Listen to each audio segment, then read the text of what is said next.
te bandeko balandi ya magazine Actualité Plus esengo ezali makasi ya koyeba ke bozali ebele liboso ya ba poste téléviseur na bino pona kolanda magazine na bino. 20 ans jour pour jour depuis statut à Rome et salama kasi batu mingi balobaka que ce pays est salama kaka pona ba africain. Bozwa ba détail na élément oyo. 17 juillet 1998, 17 juillet 2018, 20 ans déjà depuis adoption ya statut à Rome. Anniversaire Oyo Eye tango cour ezali plus critiqué. Ce pays ezali premier tribunal international permanent chargé ya traduire en justice d'individus responsables ya ba crimes internationaux graves, ba crimes de guerre, crimes contre l'humanité, pe ba génocide. Tango ba tribunaux nationaux bakoki lisusu ko s'en charger na ngote. Traité Oyo ezala négocié pendant 3 ans. Mikolo nyonso Oyo eleki ce pays a komisa kaka 26 cas Oyo la plupart la yango ezali nanu en procès et a délivré 32 mandats d'arrêt. Il fallait causer la 14 ans sima ya adoption ya statut à Rome pona komona accusé moko azala condamné. Ezali bongo Thomas Lubanga, chef ya milice moko na Ituri na RDC, Oyo azala condamné de 14 ans ya prison po azwaka bana mike akomisaka bango ba soldat. Kasi batu mingi bamitunaka pona nini ce pays ba enquête na ye ezalaka kaka na Afrique. Eza pona na tango wana ba pays mingi ya Afrique ba aderaka na loyenge na statut ya Rome. C'est pourquoi tout le monde a à chaque fois problème ezali mondele atchela bango misu. Awa ce pays a kokisi 20 ans. Espérons que façon na bango ya ko traiter ba africain et ko changer pour tout le monde a ndeti na kurwana mindele bazalaka ba santu ba africain de kaka batu mabe. Tout le monde a peine na mikoleko ya mondele oyo akosala mabe azala interpellé na ce pays. Situation politique ya mboka ezali kotika batu indifférent tel. Ndakisa mwana mboka Moïse Monidela alobeli situation ya RDC na micro ya Laetitia Kutupuka. Mubeko Likonzi epesi Kabila ata soko mokete ndingisa à se présenter. À cause se présenter ne soka à se présenter ezali déclaration de guerre. Wana penza déclaration de guerre non seulement contre biso ba congolais na ba démocrate nyonso ya mokili. Déjà le fait qu'il a nommé les généraux, Oyo Baza sous sanction, mais il énerve toutes les bonnes consciences du monde. Yé alingi peuple te, azana ba Oyo, ba boumaka peuple ou ba kobouma peuple. C'est yango, etambo mwamba. Ceux qui pona pouvoir, ceux qui pona mbongo, ngana yo to éviter, mais akomi bilobela, akomi ko finga na batu. Isa malamu te, Djongo aza voyouté. Le fait qu'il y a que Senga que va respecter la constitution, Moutoua comme voyou. Le fait que Mouyambo soutient maintenant Moïse Katumbi a comme escroc. Diomi parce qu'il a soutenu Tshisekedi et la vérité du Désir a commis violeur. Non. Biloko nyon soano ba accusé bango c'était des montages. Les ali montages. Au mona que aussi au mona mutu moko oyo azo soutenir Kabila bakangi et pourtant il y a eu des gens au bazo soutenir Kabila ba violaki. Babimisaki bango na butu et puis dikambo na yebi et yebani. Il y a des gens mutu azote quand même bandako ya l'état. Ba ministre vote ka bandako ya l'état ndenge okondi mangote. Moïse Katumbi, le problème ne se pose pas. Congolité à Moïse Katumbi ne se pose pas. Wana na diembeki argument selon lequel que Azali Congolais. Je tords le cou na ba ordure o ya lolengi wana ba makambo ya salité o ya o bazolo ba pona ye. Likambo ya ndako na uti ko yebiso ndako wana Moïse Katumbi ne peut pas spolier ndako wana. D'ailleurs ezali ya yende mercenaires 600 mercenaires. Tozo c'est la ministre le bagi ministre ya justice. Tozo c'est la kisa 600 mercenaires. Ba structure oyo esutenaka mokonzi ya mboka bazalaki bongo ya kosangana na siège ya Ajokaka pona koluka koyeba ndenge nini bakosigner charte ya FCC bolanda ba détail na élément ya Laurence Kumasamba. Aujourd'hui en République démocratique du Congo est né autour de l'AJOKAKA, Association des Amis de Joseph Kabila Kabange, une plateforme politique dénommée AMAC, AJOKAKA et Mouvement Associatif du Congo. La MAC a pour ambition d'accompagner le camarade Joseph Kabila Kabange dans ces moments troubles de l'histoire de notre pays et dans les années à venir. La MAC veut répondre contre l'ingérence de la communauté internationale dans la politique interne de la République démocratique du Congo. La MAC veut participer à la victoire électorale du camp de Joseph Kabila Kabange aux côtés des autres partis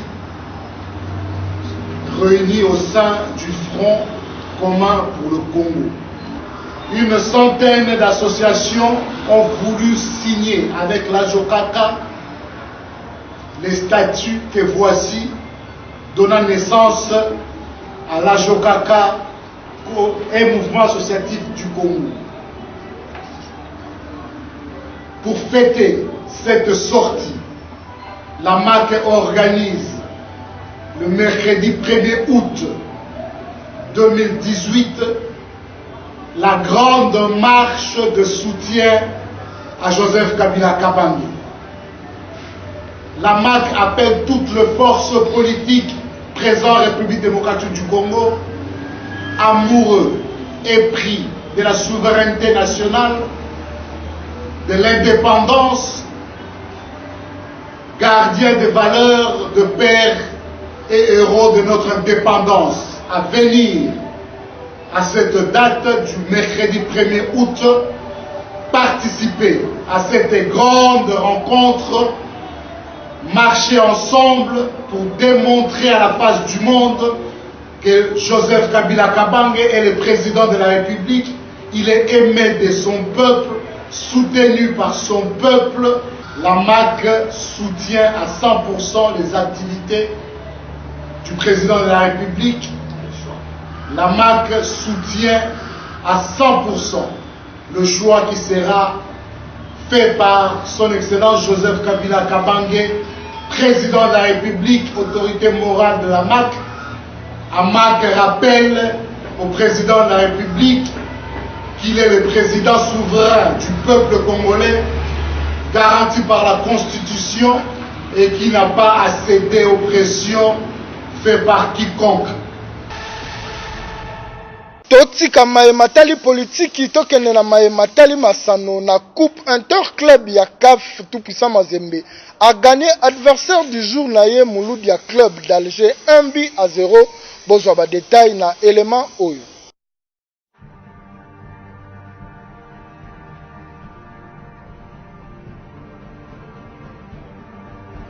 Ba représentant ya RDC oyo batikala ki en lice moko abeti lelo ezali bongo tout puissant Mazembe oyo abeti na Mouloud ya club d'Alger na cadre ya 3e journée ya Ligue des Champions. Ba corbeau ya tout puissant Mazembe ba gagné ba Algérien 1-0 mais match ezalaki très équilibré. Ba équipe nyonso mibale bazalaki koluka ko marquer mais pamba bakendaki 0-0 na première mi-temps. Tango bauti vestiaire match et continue qui kaka na même rythme. Il fallait causer là-bas changement oyo Pamphile Miayo asalaki abimisaki Ben Malango pona kokotisa Meshak Elia yende mutu ayaki kocha unique bi ya match na 87e minute.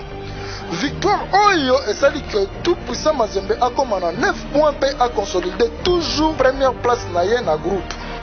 Représentant Moussousou ya RDC V Club akobeta lobby na Ghana contre équipe ya Adwana Sports bana mbongo baza bongo premier ya groupe na bango avec 4 points. Donc victoire lobby eko sala malamu mingi na ba supporter ya Veya. Bonne chance na bango.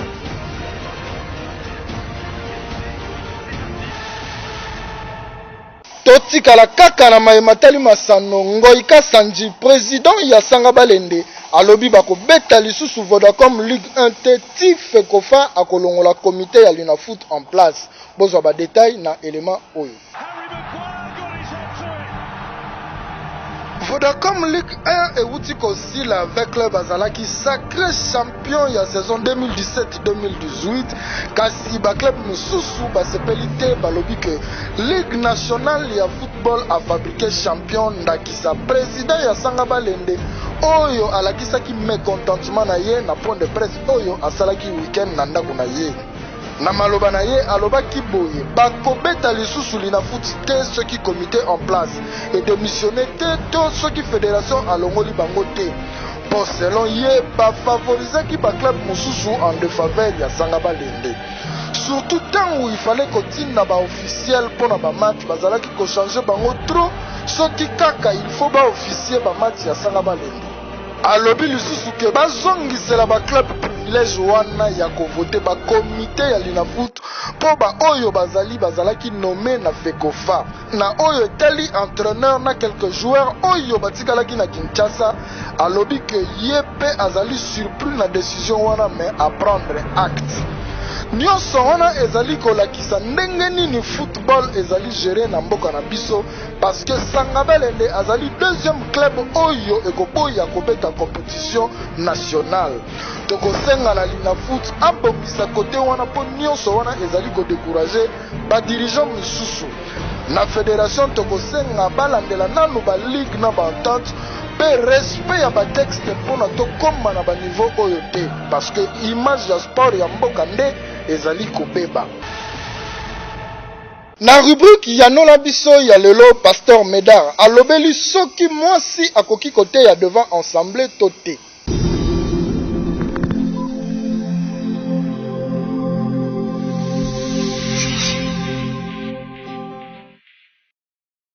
En ce qui concerne le ministère de la parole, il y en a 5, je disais, l'apôtre, le prophète, le docteur, le pasteur et l'évangéliste. Ndenge Bible zoloba yango. En tout cas, epesamelaka epa mobali. D'ailleurs, avant na kene na ba verset belé, Jésus a eu 12 apôtres. Curieusement, na ba apôtre na Yesu, on n'a pas vu une femme. Est-ce de l'injustice? Ba Marie de Magdala bazala quitté. Ba Marie maman de Yesu bazala quitté. Pourquoi Jésus n'a pris que les hommes, pas les femmes? Ce n'est pas une injustice. Dans 1 Corinthiens, chapitre 14, verset 33 à 37. Et le deuxième passage, 1 Timothée, chapitre 2, verset 11 à 14. L'apôtre Paul, qui est considéré comme l'apôtre de nous païens, de nous, le peuple des nations, a expliqué Makamboyo clairement. Alors dit, il n'est pas permis à la femme d'enseigner.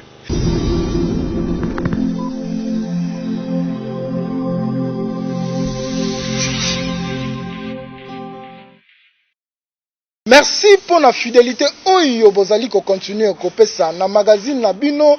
Pourquoi elamu na mabota mabino tokutani bongo na mikolo mizali koya.